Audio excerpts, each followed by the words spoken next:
इससे पहले कि गार्ड तैयंग को अंदर ले जा पाते, उससे पहले ही हवा में एक तेज आवाज़ गूंजी। ते के पास खड़ा वो आदमी जो उसका हाथ पकड़े हुए था अचानक से जमीन पर गिर जाता है। उसके गिरने की आवाज़ सुनकर ते का दिमाग कुछ पल के लिए बिल्कुल खाली हो गया। उसे समझ ही नहीं आया कि अभी क्या हुआ है। बाकी दोनों लोग कुछ कर पाते उससे पहले ही वो भी जमीन पर गिर चुके थे। काई ने राहत की सांस ली और उसके चेहरे पर एक मुस्कान आ गई क्योंकि ते अपने सामने खड़े इंसान की तरफ भाग पड़ा। ते खुशी से चिल्लाया, हीरो। ते सीधा जंगकुक के सीने से जाकर टकराया। उसकी छोटी उंगलियां जंगकुक की शर्ट के पीछे मजबूती से पकड़ चुकी थी। जंगकुक तुरंत उसे कसकर अपने बाहों में पकड़ लेता है। एक पल के लिए ते के लिए दुनिया की बाकी सारी आवाज़ें गायब हो गई। जंगकुक के बाहों में आते ही उसे सिर्फ सुकून महसूस हुआ। योंगी और बाकी लोग पहले ही पूरे एरिया को घेर चुके थे और मिस्टर किम के बाकी आदमियों को भी संभाल लिया गया था। जिमिन काई को संभालते हुए गाड़ी तक पहुंचाया, जबकि जंगकुक तेई को अपनी पीठ पर उठा लिया। योंगी वही रुक गया ताकि वह पूरी सिचुएशन का एनालाइज कर सके। किम एस्टेट में जून ने मेंशन के पिछले हिस्से को संभाल लिया था और वो बिना किसी वार्निंग के सामने के रास्ते से अंदर बढ़ चुका था। ये हमला इतना अचानक था कि किसी को भी इसका अंदाज़ा नहीं था। मिस्टर किम को उम्मीद थी कि जंगकुक या फिर योंगी उसके सामने आकर दया की भीख मांगेगा, लेकिन जो हुआ वो उसके सोच से बिल्कुल अलग था। डॉक एरिया क्लियर होने की खबर और तेई और काई के सेफली बाहर निकल जाने का खबर उसे हिला दिया था और अब उसके सामने उसके खुद के महल पर हमला हो रहा था। पहली आवाज़ गूंजते ही पूरा मेंशन में अफरा तफरी से भर गया था। मिस्टर किम की सिक्योरिटी भी कम नहीं थी, लेकिन जिन को इस जगह के हर कोने और हर छुपने की जगह का पता था, जिस वजह से उन्हें काफ़ी मदद मिली। इवन वो पूरी तरह गुस्से में था। जो भी उसके रास्ते में आया उसने किसी को भी नहीं बख्शा। जून भी पूरी तरह लड़ाई में उतर चुका था। मिस्टर किम के आदमी भी किसी से कम नहीं थे। ऐसी जंग में दोनों तरफ से नुकसान होता है। जंगकुक के लोग भी घायल हुए, लेकिन सबसे ज़्यादा दर्द बेगुनाह लोगों के नुकसान का था। तभी एक आवाज़ के साथ सब कुछ रुक गए। मिस्टर किम पीछे से जिन को पकड़ लिया था और उसके सर के पास बंदूक तान दी। जून की नज़र जैसे ही लिविंग रूम में जिन के तरफ जाता है वो वही रुक जाता है। वो और बाकी लोग भी ठहर गए क्योंकि उन्होंने मिस्टर किम को जिन के पीछे खड़ा देखा। अपने नीचे रखो वरना मैं इसका काम तमाम कर दूंगा, मिस्टर किम धमकी देता है।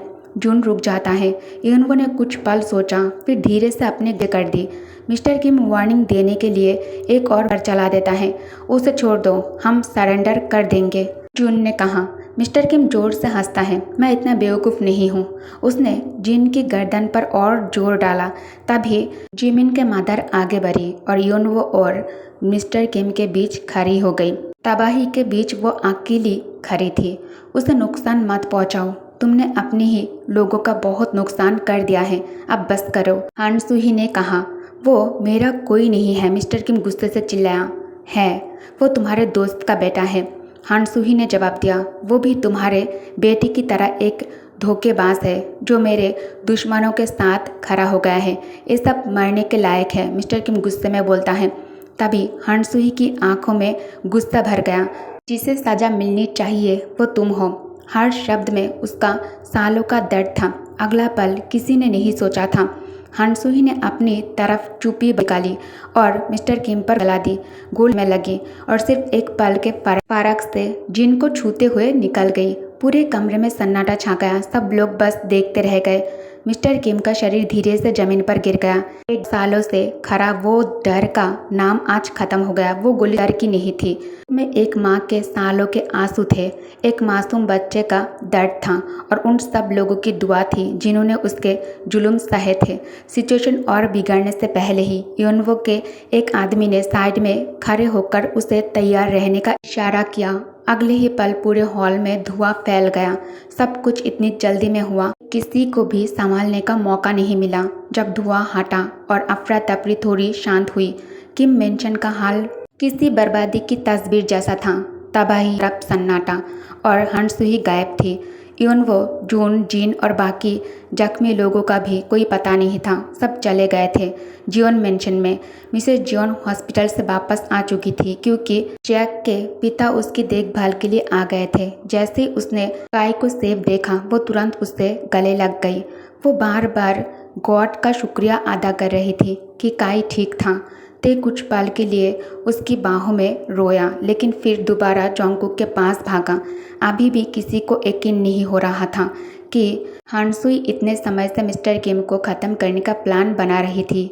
वही हनसुई जिसने मिसेस किम को मिस्टर किम के योंगी के साथ किए गए गलत बर्ताव के बारे में बताया था।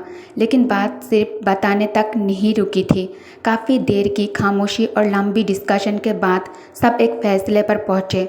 जिमिन अब किम के लीगल बिजनेस को संभालेगा। साथ ही उनके पास जो सबूत है उन्हें कानूनी तरीके से दुनिया के सामने लाया जाएगा ताकि उन मासूम लोगों को इंसाफ मिल सके जो ज़बरदस्ती गलत कामों में दाखिल दिए गए थे।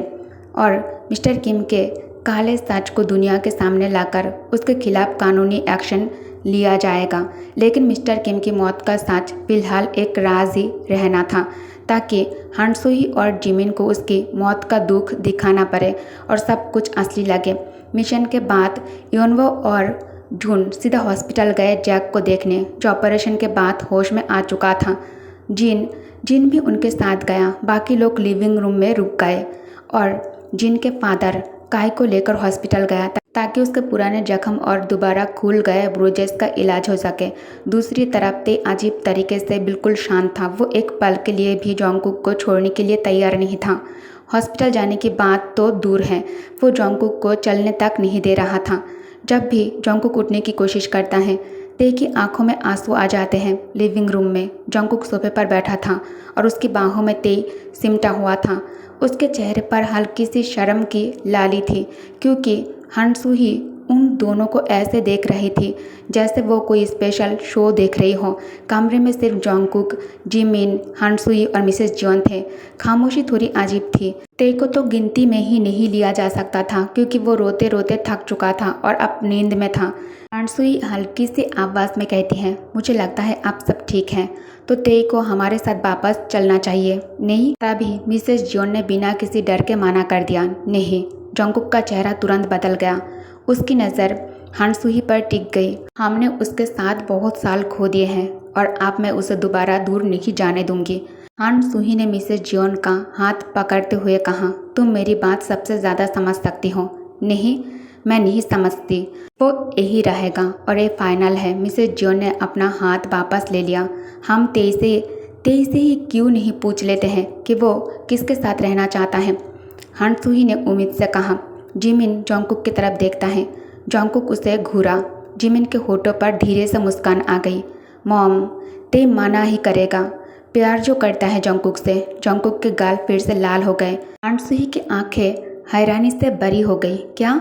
हाँ, शादी तक की बात हो चुकी है, जिमिन ने मजाक भरे अंदाज में कहा। हनसुई कॉन्फर्मेशन के लिए मिसेस जियोन की तरफ देखा। मिसेस जियोन बस मुस्कुराकर जवाब दिया, अगर ऐसी बात है तो ते को वापस जाना चाहिए। शादी के बाद तो वो यही रहेगा। बस करो तुम सब, जोंगकुक थक कर कहता है। ते यही रहेगा हमेशा के लिए और अगर किसी को प्रॉब्लम है तो वो जा सकता है। लेकिन हनसुई कुछ कहना चाहती थी। तुम सब ने पिछले 20 साल में उसके लिए बहुत कुछ किया है, तो प्लीज़ दोबारा उसे लेने की कोशिश मत करना। मिसेस जियोन इस बार सख्ती से कहा। अभी ते जोंगकुक के बाहों में अंगड़ाई लेते हुए कहता है, हीरो रूम गो स्लीपी। जोंगकुक उसे संभाला और उठकर खड़ा हो गया। वो दोनों जाने लगता है। तभी हनसुई रोका। जोंगकुक प्लीज़ एक बार सोच लो। ते को कुछ दिन के लिए ही सही हमारे साथ रहने दो। उसने कहा, अगर तुम सच में उससे शादी करना चाहते हो तो तब तक उसे हमारे साथ रहने दो। जोंगकुक मुड़ कर देखा। मैंने जो कहना था कह दिया और शादी की बात वो बाद में होगी। इतना कहकर जोंगकुक ते का हाथ पकड़ा और वहाँ से चला गया। सब उससे जाते हुए देखता रहा। कुछ पल की खामोशी के बाद मिसेस जियोन बोली, जोंगकुक सही कह रहा है, हमें शादी के बारे में भी सोचना होगा। अगर शादी होती है तो ते की असली पहचान दुनिया के सामने आ सकती है। मिस्टर किम ने कभी ते को मीडिया के सामने नहीं लाया। दुनिया को ये तक नहीं पता कि ते एग्जिस्ट करता है। हानसुई गहरी सांस लेती है और मिस्टर किम की मौत के तुरंत बाद शादी करना भी सही नहीं लगेगा। कम से कम 6 महीने या फिर 1 साल इंतज़ार करना होगा, मिसेस जियोन कहती हैं। मिस्टर किम को क्रिमिनल डिक्लेयर करने तक, फिर हम फैसला करेंगे। गाइस, आज वॉइस ओवर करने में बहुत ज़्यादा डिस्टर्बेंस हो रहा है चारों तरफ से और मैं इन नॉइजेस को नहीं रोक सकती, इसलिए वीडियो में यही एंड करूँगी।